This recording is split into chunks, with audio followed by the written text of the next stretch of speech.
हमने एक संदेह व्यक्त किया था कि पाकिस्तान यूक्रेन की मदद कर रहा होगा। एक न्यूज हेडिंग के आधार पर हमने इस बात को आपसे साझा किया था। फिर सितंबर 22 की खबर देख सकते हैं, Pakistan arm supply to Ukraine if true will have serious implications for Russia. ऐसा मतलब रशिया और पाकिस्तान के टाइज पर नुकसान होगा, ऐसा रूस ने कहा था अगर पाकिस्तान ऐसे वेपन भेज रहा है। होता क्या है कि पाकिस्तान कभी इस बात को स्वीकार नहीं करता कि उसने यूक्रेन को वेपन भेजे हैं। इसी वजह से रूस और पाकिस्तान के रिश्ते बरकरार हैं, यानी कि रूस पाकिस्तान के साथ में गेहूं वगैरह का व्यापार कर रहा है, कोई बात नहीं। ऐसी स्थिति में Pakistan arm supply to Ukraine if true. अब ट्रू के लिए गवाह क्या हो, जैसे क्या होता है ना, इंडिया में क्या होता है, जब आतंकी हमला होता है तो पाकिस्तान की हमेशा से आदत रही है सीधा इनकार करने की कि यह आतंकी हमला हमने नहीं कराया। कोई बात नहीं साहब, हमारे देश के प्रति पाकिस्तान का रवैया जगजाहिर है, लेकिन दुनिया पाकिस्तान के इस डिनायल मोड पर विश्वास करती आई हमेशा कि हां पाकिस्तान ने थोड़ी कराया होगा, आपके अपने ही लोग होंगे जिन्हें मरने का शौक होगा, वो मर रहे होंगे, बम से वो अपनी दिवाली खेल रहे होंगे, बना के बम फोड़ रहे होंगे, मर रहे होंगे। दुनिया ने इंडिया की तरफ से जब भी आतंकवाद के ऊपर कोई भी हमने भारत ने दुनिया के प्रति जब भी कहा कि भाई हमारे यहां आतंकवाद है, लोगों ने हमारी बातों को सुनने से लगभग इग्नोरेंस दिखाया था। धीरे धीरे वो आतंकवाद उनके घरों में पहुंच गया, अमेरिका में पहुंच गया, फ्रांस में पहुंच गया, न्यूजीलैंड में पहुंच गया। जब खुद के घर में आग पहुंची तब दुनिया को लगा अरे बाप रे, आतंकवाद तो बहुत बड़ी चीज है।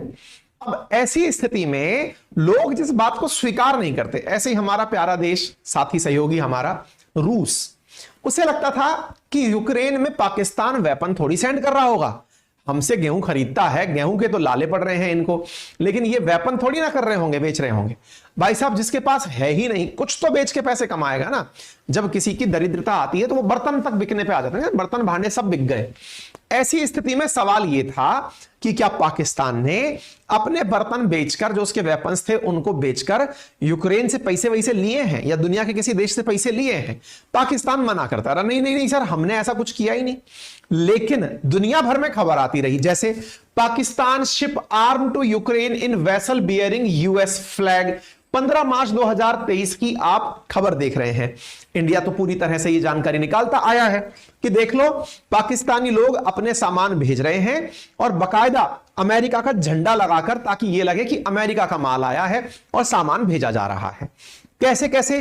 तो आप देखो, हमने एक कंटेनर आपको दिखाया है जिसमें आप देख रहे हैं container shipped from Karachi to German port of Emden. देखिए, इनके द्वारा तो खुद से ये स्वीकार कर लिया गया था। मैं आपको एक खबर दिखा दूं ताकि आपको ये विश्वास हो जाए। कहां गई वो खबर, हमने करी थी यार, कुछ दिनों पहले मैंने खबर की थी। इनके आर्मी के पूर्व जनरल ने यह कहा था कि हमारी सेना, आर्मी जो है, इंडिया से लड़ने की हिम्मत नहीं रखती है, क्योंकि हमारे तो पूरे मामले पहले ही खराब हो रखे हैं। ठीक है ना, पर खैर कोई नहीं, हम उस बात तक आपको लेकर चलेंगे। फिलहाल के लिए इन्होंने कंटेनर्स में भरकर, कराची इन दिनों एक्सपोर्टर हो रखा है और जर्मन पोर्ट है एमडेन का, वहां तक इन्होंने अपने द्वारा वेपन्स कंटेनर में भरकर भेजे हैं। तो ये पाकिस्तान के कराची पोर्ट से एमडेन तक कंटेनर गए हैं। रूट क्या रहा, पाकिस्तान के वेपन यूक्रेन तक कैसे पहुंचे? तो सबसे पहले पोलैंड की एक फर्म है जिसने कराची की एक फर्म के साथ एग्रीमेंट साइन किया, और उसके बाद पोलैंड के माध्यम से होते हुए पाकिस्तान के जो एक्सपोर्टेड कंसाइनमेंट हैं ये यूक्रेन तक पहुंचाया गया।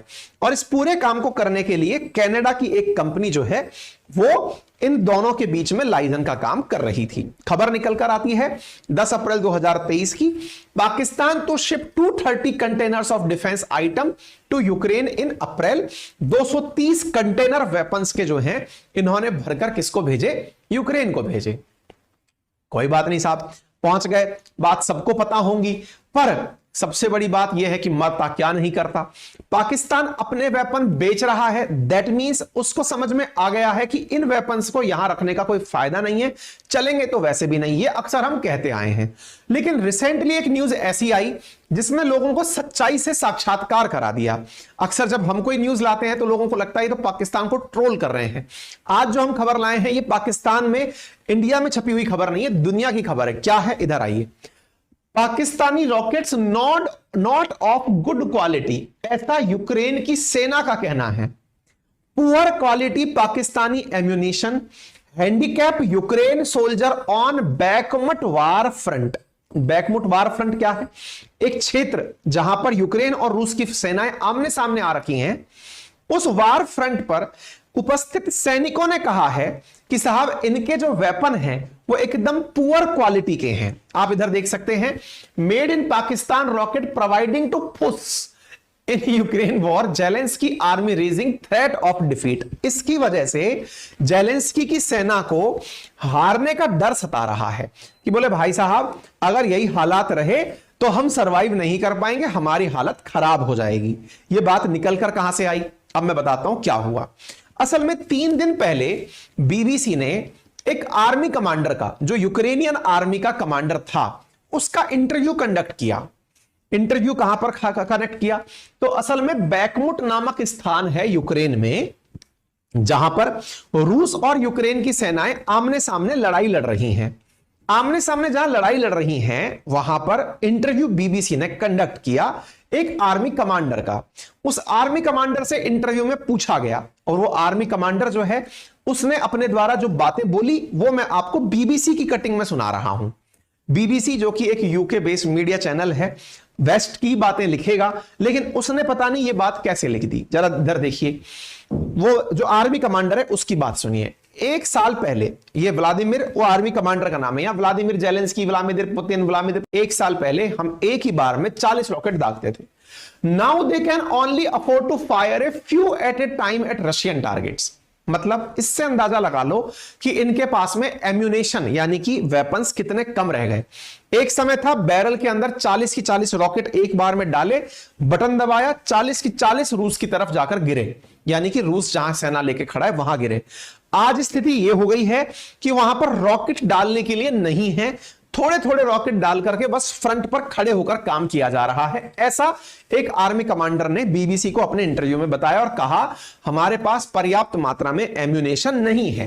ही explains Vladimir form Ukraine 17th tank battalion. 17th tank battalion का ये कमांडर है, उसकी यूनिट जो है उसका नाम 17th टैंक बटालियन है। और उसने कहा कि हम लोगों को, यूक्रेन की फोर्सेस को, अगर आपने बैकमुट क्षेत्र पर वेपन्स नहीं दिया तो रशिया जो है वो यहां पर हावी हो जाएगा। Russian forces are getting ever closer to their goal of taking the city but enormous cost. ठीक है ना? अच्छा, ये सारी बातें आ गई। अच्छा, दूसरा, इस क्षेत्र के अंदर बहुत सारे पेड़ पौधे लगे हुए हैं तो उनमें हम छिपछिपा के काम चला रहे हैं। ये कहां पर है बैकमुट? तो ये रहा बैकमुट। डोनबास से थोड़ा सा आगे की तरफ इस जगह की बात हो रही है। ठीक है? इस इंटरव्यू में उसने और क्या कहा? उसने जो बातें बोली वो थोड़ी सी वेस्टर्न वर्ल्ड को परेशान कर सकती हैं, आपको उसकी बातें सुननी चाहिए। उसने कहा उसके जो जवान हैं, remove the branches camouflaging their vehicle, they drive towards an empty field about a kilometre away and quickly work out the range. They elevate the rocket barrels towards the target while out of sight. Ukrainian drones hovering above assess their accuracy. मतलब क्या है? देखिए, rocket जब चलाया जाता है तो चलाने के लिए तरीका क्या अपना रहे हैं? इनका एक ड्रोन उड़ता है ऊपर, रशियन फोर्सेस को देखता है कहां खड़ी है, बोले वो खड़ी। ड्रोन से ये लोग नक्शे से पैदा करते हैं कि अच्छा वहां खड़ी हैं, इधर ये रॉकेट लेकर खड़े हैं। मतलब इस तरह से समझ लीजिए ये एक वार जोन है। मतलब इसके एक तरफ यूक्रेन वाले हैं, इधर की तरफ रशिया वाले हैं। ये बोल रहे हैं कि हमारी दिक्कत क्या है, पहले वो समझो। पहले तो हमारे पास रॉकेट नहीं है। दूसरा, जब हम रॉकेट लॉन्चर से रॉकेट चलाने निकलते हैं तो होता यह है कि हम पहले ड्रोन उड़ा करके यहां पर देखते हैं कि ये लोग कहां खड़े हैं। हमने देख लिया, अब हम लोग पेड़ों से निकलकर आते हैं रॉकेट चलाने के लिए, इसकी तरफ चलाए। पहली बार में रॉकेट चलाया, पता चला जहां रॉकेट गिरा जाकर के वो टारगेट से 50 मीटर आगे जाके गिर गया या 50 मीटर पहले आकर गिर गया, यानी जहां आप तीर चला रहे थे तीर निशाने पर नहीं लगा। पहली फेलियर ये हो गई। बोले फिर हम क्या करते हैं? फिर हम पीछे लेकर आते हैं अपने जहाज को, या पीछे लेकर के आते हैं अपने इस रॉकेट लॉन्चर को 50 मीटर, फिर हम चलाते हैं, तब जाकर के ये टारगेट पर हिट करता है। इतनी देर में वो लोग अवेयर हो जाते हैं कि अभी 50 मीटर पर गिरा है, अब दोबारा आकर टारगेट पर लगेगा, चलो यहां से हट जाओ। तो बोले हमारे साथ आंख मिचौली हो रखी है। तो बोले ऐसा हो क्यों रहा है? फिर ये बेचारा इससे रहा नहीं गया। इसने क्या कहा? इसने कहा कि भाई इसका पाकिस्तान का नाम लेने का मकसद भी नहीं था। तो इधर देखिए, व्लादिमीर से सप्लाईज आर कमिंग फ्रॉम चेक रिपब्लिक, रोमानिया एंड पाकिस्तान। अब जो देश इसके पास सप्लाई भेज रहे हैं तो भाई सप्लाई कोई क्या भेजेगा? जो जिसके यहां पर काम नहीं कर रहा वही तो माल वहां भेज रहा है। तो ये कह रहा है कि supplies are coming, he complained the rocket originating from Pakistan are not of a good quality. यानी आप जो ये ग्राउंड रिपोर्ट ले रहे हैं, ये पाकिस्तान के वेपन की ग्राउंड रिपोर्ट ले रहे हैं। मतलब पाकिस्तान जो बना बना करके भेज रहा है अपनी तरफ से रॉकेट इनको, उनके बारे में वो बता रहा है कि ये बिल्कुल फर्जी है, चल ही नहीं रहे, टारगेट पर ही नहीं गिर रहे। हाउएवर मतलब व्लादिमीर जो है फ्रस्ट्रेटेड था और उसने कहा कि ये इससे ज्यादा आप कर नहीं सकते। We could have provided more support to our guys who are dying there. He says Ukraine has already burned their own stock of grade ammunition, so it's relying on rockets sourced from other countries. भाई हमारे पास जितना rocket था वो पूरी तरह खत्म हो चुका है, और हम खत्म होने के बाद में अब दुनिया भर के जो हमको एम्यूनेशन आ रहे हैं उनको चला रहे हैं। अब जो चला रहे हैं उनमें फर्जी जो माल आ रहा है वो पाकिस्तान का आ रहा है, ये खुद बोला है। ये पाकिस्तान के आर्मी चीफ का बयान आप देख सकते हैं। जब हमने ये किया था इससे बहुतों को मिर्ची लगी थी, लेकिन हमने तब भी किया था। पाकिस्तान की सेना भारत से युद्ध नहीं कर पाएगी, ऐसा पाकिस्तानी सेना के प्रमुख का बयान था, जिसकी वजह से बड़ा बवाल मचा था। और हमने बताया था कि पाकिस्तान की तरफ से कहा गया है कि उसके टैंक्स जो हैं वो वर्किंग कंडीशन में नहीं है, और ये इनके आर्मी चीफ बाजवा का बयान था जो कि रिसेंटली काफी वायरल हुआ है। अब क्या पता वो वही माल बेच रहा हो, उनको तो कोई भरोसा नहीं है, ठीक है ना। हालांकि पाकिस्तान मना करता रहा है कि उसका कोई वेपन वहां नहीं गया, लेकिन ये तस्वीरें बयान करती हैं जो पाकिस्तान के मेड इन पाकिस्तान के आइटम्स आपको वहां पर दिखाई पड़ते हैं, यूक्रेन के अंदर लड़ाई लड़ने के लिए गए हैं। पाकिस्तान से पूछा गया कि साहब ये बात आपके बारे में पता चली है कि आप वहां पर वेपन भेज रहे हैं। पाकिस्तान ने कहा नहीं नहीं नहीं, हम कुछ यूक्रेनियन फोर्सेस को नहीं भेज रहे हैं। यहां के फॉरेन विदेश मंत्रालय के स्पोक पर्सन ने कहा countries victim of terrorism has evidence of India's terror activities.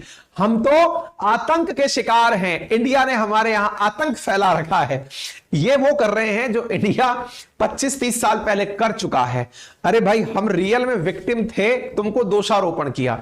अब उल्टा चोर जो है वो कोतवाल के ऊपर शिकबोल आरोप लगा रहा है, क्या कि हमारे ऊपर आतंक हावी हो गया है। बेटा उसको आतंक हावी होना नहीं कहते, तुमने आतंकियों को पैसे देने बंद कर दिए, तो अब वो सुसाइड बम्बर बन के वहां नहीं जा रहे, उनको हूरे मिलने का लालच खत्म हो गया। अब तो वो इंडिया जाकर बम नहीं फोड़ रहे, अब वो तुम्हारे यहां बम फोड़ रहे हैं। अब तो इसके लिए भी जिम्मेदारी हमें दो कि इंडिया तुम्हारे यहां आतंक फोड़ रहा है, ऐसा नहीं है। वो बेरोजगार आतंकवादी है, उसको तुम अब फाइनेंस नहीं कर पा रहे, तो वो इंडिया जा नहीं पा रहा। अब वो बचा हुआ क्या करे, प्रैक्टिस उसने बढ़िया कर ली, प्रैक्टिस बढ़िया कर ली, तो वो तुम्हारे यहां ट्रायल कर रहा है, उसके प्रयोग चल रहे हैं। वो जहां तहां देखता है तुम्ही पे गोले बरसा देता है, क्योंकि इंडिया जाने के नाम पर आप उसको पैसे देते थे, अब पैसा आपके पास ही नहीं बचा, तो जो सीख कर जिहादी बना बैठा है आपके देश में वो आप ही को मार रहा है। ठीक है, इसको इंडिया बेस्ड टेररिज्म मत कहो, आप ही के लोग हैं, आप ही के बेरोजगार आतंकवादी हैं, और वो आपके यहां पर इस तरह का काम कर रहे हैं। ठीक है, आपकी स्थिति सबसे छुपी हुई नहीं है, सबको समझ में आता है।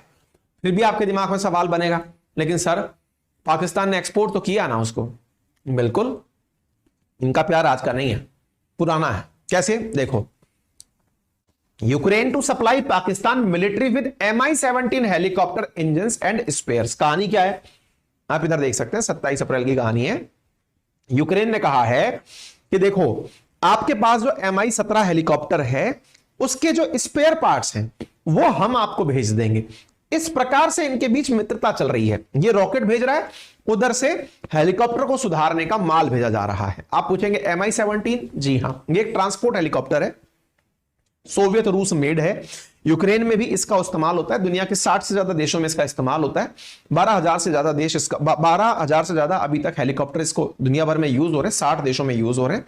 इसके लिए जो आवश्यक जो मतलब मशीनरी है वो यूक्रेन पाकिस्तान को भेज रहा है।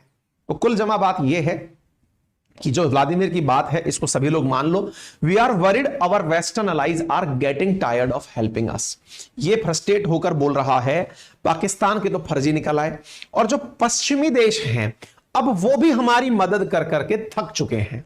आप और हम तो क्या कयास लगा रहे थे, हम कयास ये लगा रहे थे कि पश्चिमी देश जो है वो मिलकर के रूस के खिलाफ एक हो रहे हैं, लेकिन वहां सेना के कमांडर का बयान बीबीसी को क्या है कि पश्चिमी देश भी हमको वेपन देने के लिए कोशिश कर करके थक लिए हैं, उनकी इकोनॉमी खुद की खत्म होती जा रही है। इसके बाद में आप इस बयान से इस बात की पुष्टि कर सकते हैं, कल का जेलेंस्की का बयान है, और क्या कहा है जेलेंस्की ने, Ukraine will launch counter offensive without western fighter aircraft. यानी जेलेंस्की के दिमाग में एक अजब प्रकार का बुखार सवार हुआ है, अगर पश्चिम ने मेरी मदद नहीं भी की तो भी मैं जाकर के गोलियां चलाऊंगा रशिया के ऊपर वाले हिस्सों पर, और हम काउंटर ऑफेंसिव एयरक्राफ्ट से जाकर के वहां पर मतलब अपने सहयोगियों के बिना भी जाकर के ये रशिया पर हमला करेगा।